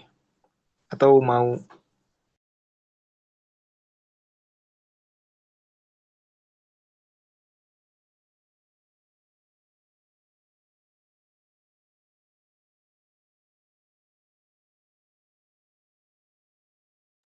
kalian mau tanya tentang UTS, mekanismenya gimana, di luar materi juga boleh banget.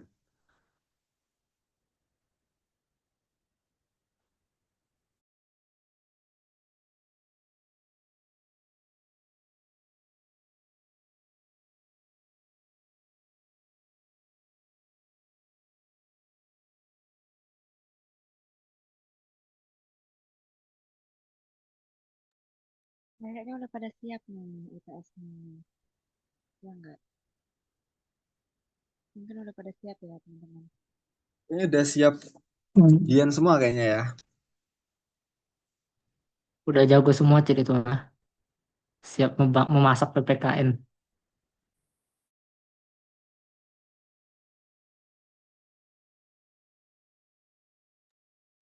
Tapi aku apresiasi banget sih. Kita apresiasi banget ya, Bill sama Radit. Mereka belajar loh di liburan seperti ini. Luar biasa loh.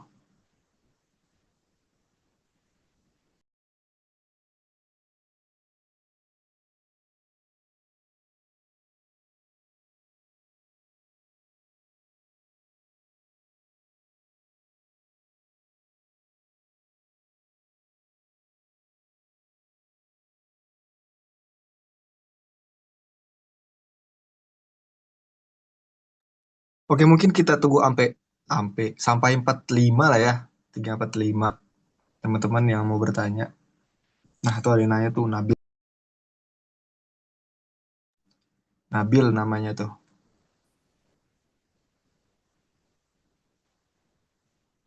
Gimana tuh, Kak?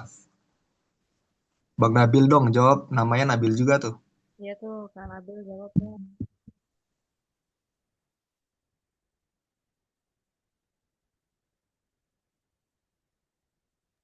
eh Kita kan nanti UTS kan 3 minggu ya. Dari ini 3 minggu, 2 minggu dari 12 sampai 30 Januari. Ya sebenarnya nggak selalu satu hari satu matkul sih, tergantung ininya, tergantung distribusinya. Gitu aja. Jadi misalkan nih hari Senin PPKN, hari Selasa nggak ada, hari Rabu agama gitu. Itu bisa kok. Atau hari Senin PPKN, hari Selasa Indo, Rabunya akuntansi itu juga bisa. Nggak harus satu hari satu matkul. Aman. Yes, benar banget. Ini mungkin sistemnya beda kayak di PTN ya. Soalnya dulu aku sempat kuliah, sehari itu bisa 2 matkul UTS-nya atau ujiannya. Nah, kalau di STAN, kalian fokus misalnya PPN di 1 hari doang. Gitu ya, Kak?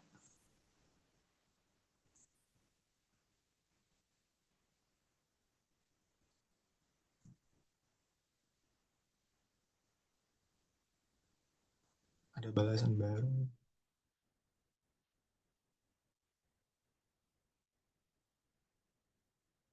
Ayo guys, yang mau nanya. Kami happy loh kalau ditanya.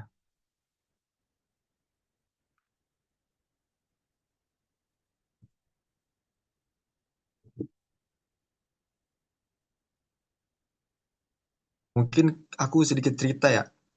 Kalau PPKN ini kan sebenarnya materi materi hafalan sebenarnya. Berarti bagaimana cara kalian untuk bisa menghafal dan juga memahami materi sebanyak mungkin.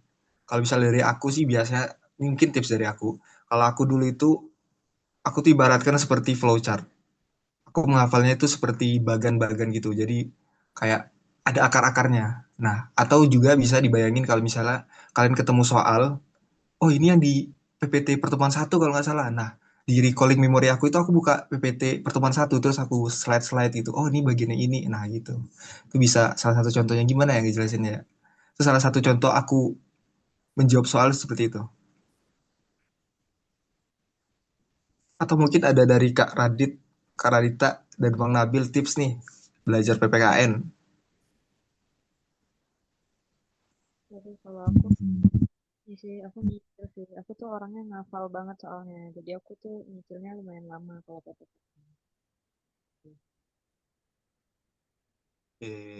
Nah itu ada pertanyaan tuh Kak.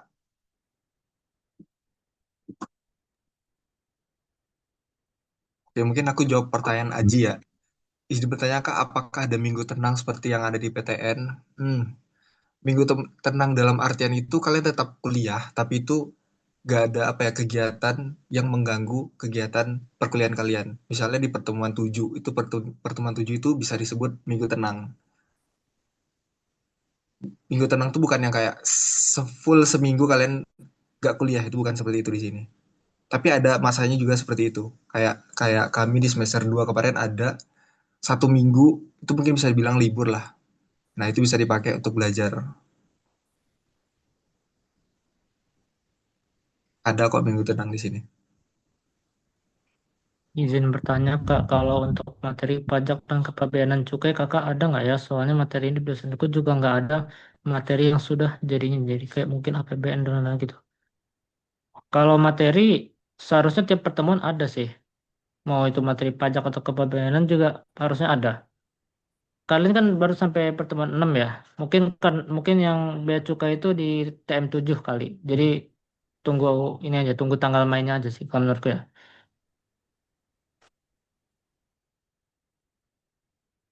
Bakal dijelasin juga kok di dosennya. Dan kami sempat lihat di RPS di pertemuan ketujuh ya Kak, materi apa kepabeanan dan cukai bakal dijelasin sama dosennya.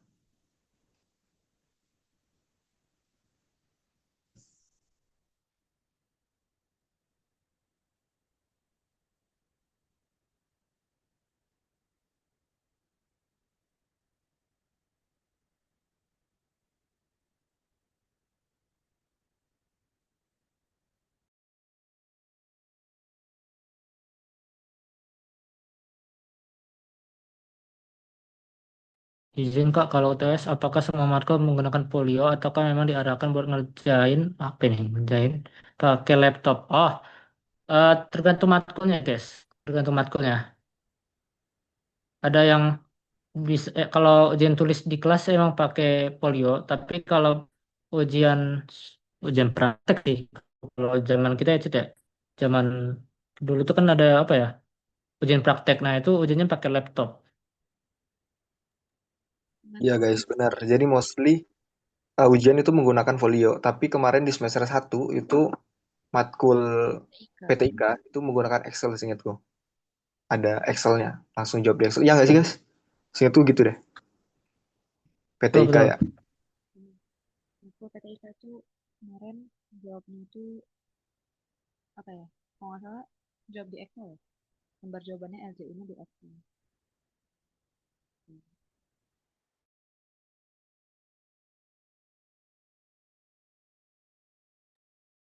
Gimana guys? Kalian di asrama ada yang mau cerita nggak nih? Ini out of topic nih. Cerita di asrama nih. Nggak apa-apa kok. Nggak ada yang cepu kok. Aman.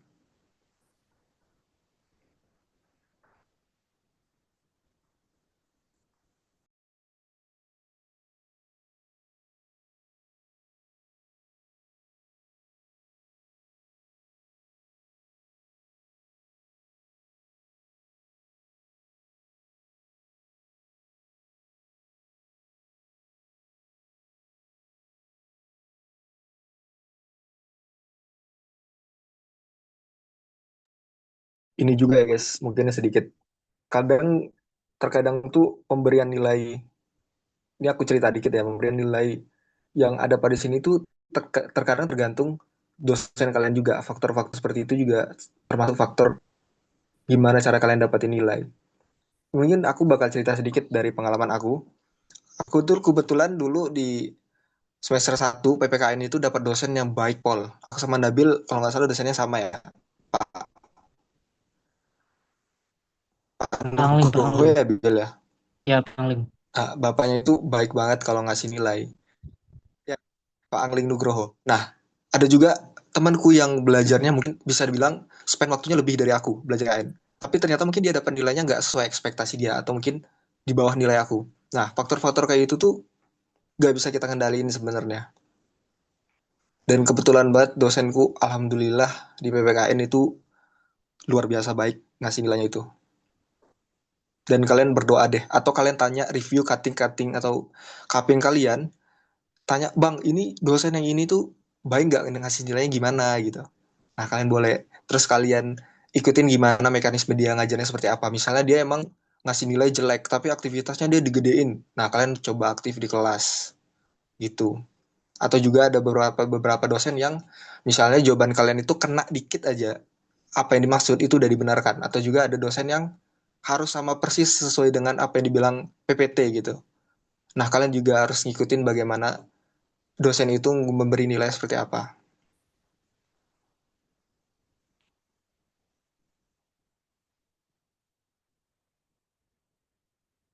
Hmm, si adalah pokoknya. Dosennya ngajarnya dikit, kebanyakan kita yang, oh, berarti kalian yang, oh berarti kalian bikin PPT sendiri gitu ya? Bukan PPT dari dosen.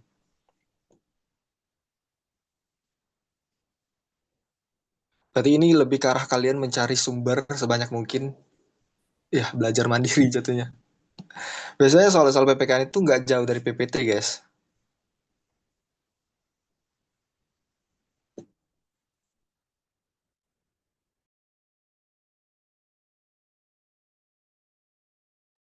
Ada yang nanya lagi tuh, dari jadwal ujian itu serentak, satu hari sama semua, atau sesuai keinginan dosen? Mungkin boleh dibantu jawab nih, Kak. Izin Kak Radit, Kak Radita, suaranya agak kecil. Jadi, Itu ada yang nanya, dari jadwal ujian itu serentak satu hari sama semua atau sesuai keinginan dosen. Nah, mungkin itu tuh serentak ya. Nanti keluar jadwal dari kampus sesuai dengan jadwal. Jadi kita tinggal ngikutin jadwal yang emang keluar dari kampus. Gitu sih. Dan beda kalau tergantung dulu kita semester satu masih sama semua ya per prodi. Tapi di semester 2 tiba-tiba beda-beda. Jadi misalnya MKN hari ini akuntansi, ASP hari ini ekonomi. Kayak gitu. Sesuai atasan guys.